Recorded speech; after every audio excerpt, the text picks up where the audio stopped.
All right, hello and welcome back. Welcome back to our weekly Dungeons and Dragons game.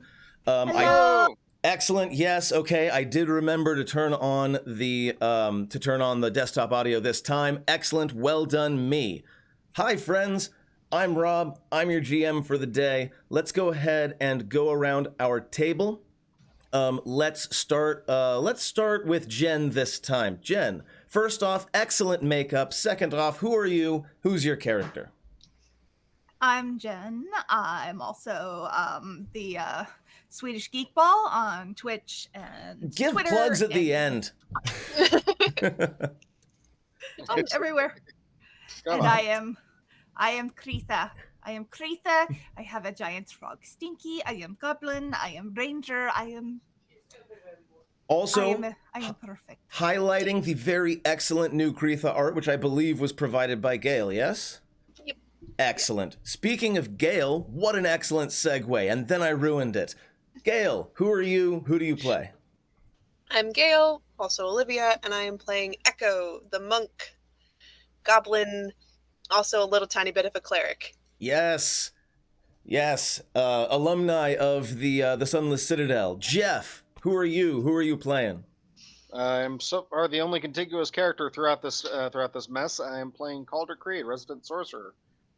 Excellent. Hello, Lionar. We see that you're here. Hello, Gail. Obviously, we see that you're here. If you are in the chat, please go ahead and sound off. How's everybody doing?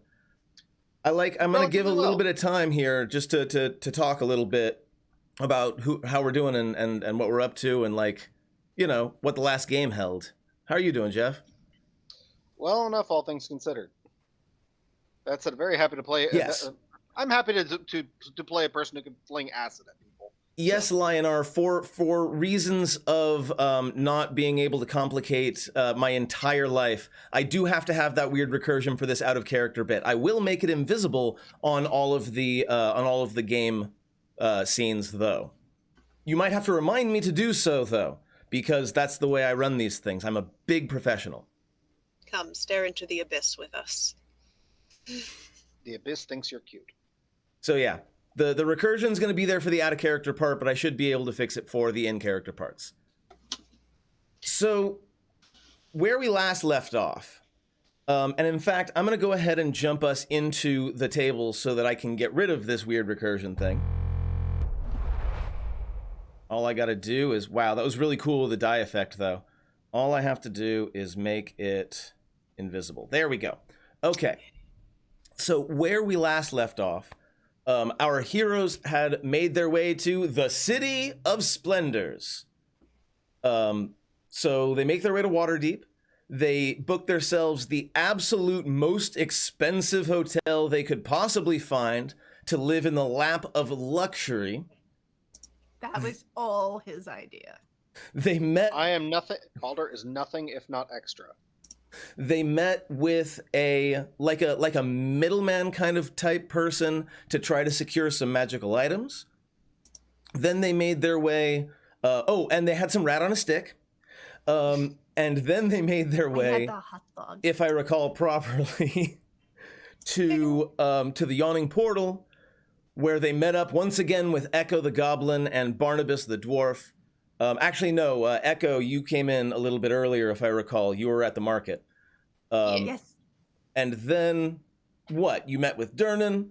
You began to get an idea of what is going on here, and you were told that, theoretically, by rumor, there is a Staff of Resurrection in the collection of a beholder who also happens to be one of the foremost crime bosses in Waterdeep.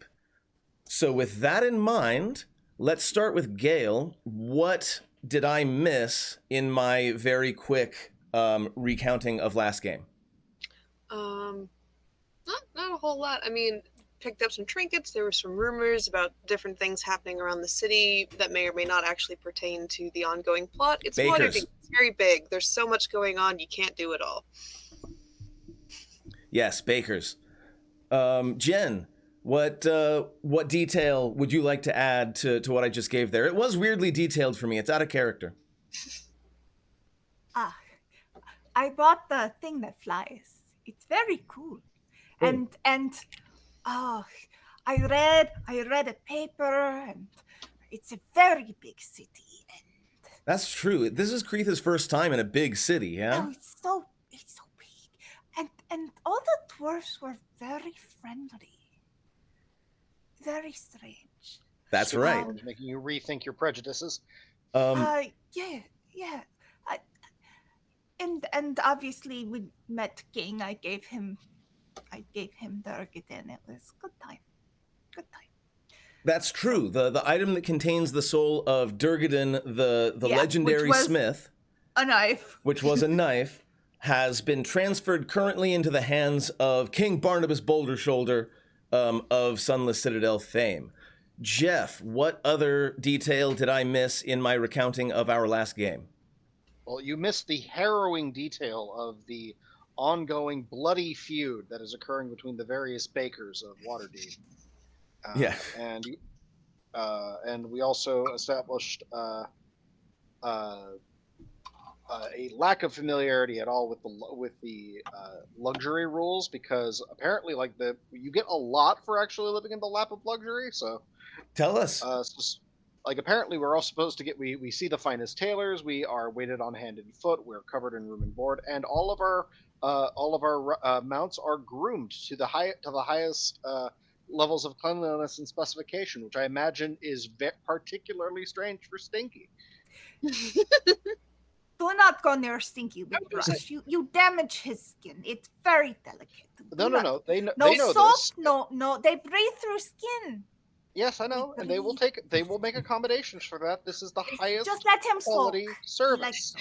Is Stinky being treated as a mount or as a guest? I don't know, but I'm imagining Stinky in like a hot spring, just kind of huddled down, all happy. Absolutely, yes. Very, Studio Ghibli-esque. It is a giant animal. Companions are not unknown in the city of Waterdeep. Adventurers are adventurers, and some of them are druids or rangers. So they may not have had suitable accommodations for a giant frog right at the beginning, but they could probably put something together pretty quickly because they're used to this sort of thing. One time they had someone came in who was just a giant talking snake. They warmed up some rocks and it was great. So it wasn't the adventurer's fault that he got cursed, but Prettyfoot, on the other hand, absolutely loves this pampering. Like, or at least Prettyfoot would. If Prettyfoot were here. Right. Prettyfoot went off to the other one. Right. Calder's horse is having a great time, though, being, a horse used to the finer things in life. Mm-hmm. Oh yeah, he's happy, which is odd because, like, he usually spends his life in some shade of taciturn or annoyed. But that's not why we're here. We're here to make Calder happy. So we're here to fight monsters.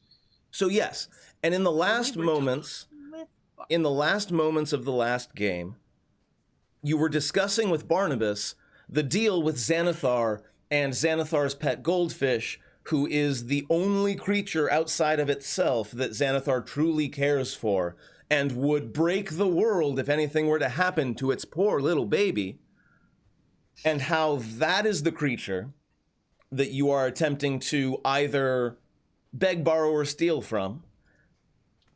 And well, to be clear, this creature, the thing that keeps Xanathar sane, is dead, and we're here to fix that.